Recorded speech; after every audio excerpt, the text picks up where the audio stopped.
విద్యాబుద్ధులు నేర్పించాల్సిన ఓ ఉపాధ్యాయుడు విద్యార్థినుల పట్ల అసభ్యకరంగా ప్రవర్తించిన ఘటన ఎన్టీఆర్ జిల్లా చందర్లపాడులో చోటు చేసుకుంది. హెచ్ఎంకు ఫిర్యాదు చేసినా పట్టించుకోవడం లేదని విద్యార్థులు ఆరోపిస్తున్నారు. వారి ఫిర్యాదుతో డివైఈఓ అధికారులు విచారణ చేపట్టారు. సమగ్ర విచారణ చేపట్టి ఉన్నతాధికారులకు నివేదిక పంపిస్తామని అధికారులు తెలిపారు. తమ విచారణలో వాస్తవం తేలిస్తే ఆ ఉపాధ్యాయుడిపై శాఖాపరమైన చర్యలు తీసుకుంటామని డివైఈఓ సాంబశివరావు తెలిపారు.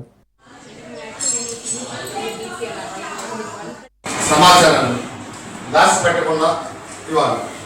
ఇక్కడ నేను ఏం చేస్తానంటే మీరు రాసే క్రమంలో అందరూ రాయండి. రాసే క్రమంలో అయినా మీరు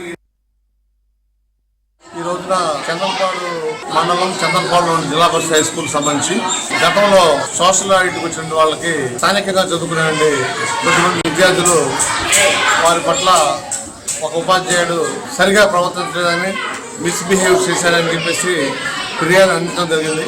ఆ ఫిర్యాదును పురస్కరించుకొని మా గౌరవ జిల్లా విద్యాశాఖ అధికారి గారి ఆదేశాల మేరకు ఈరోజు పాఠశాల సందర్శనమైంది.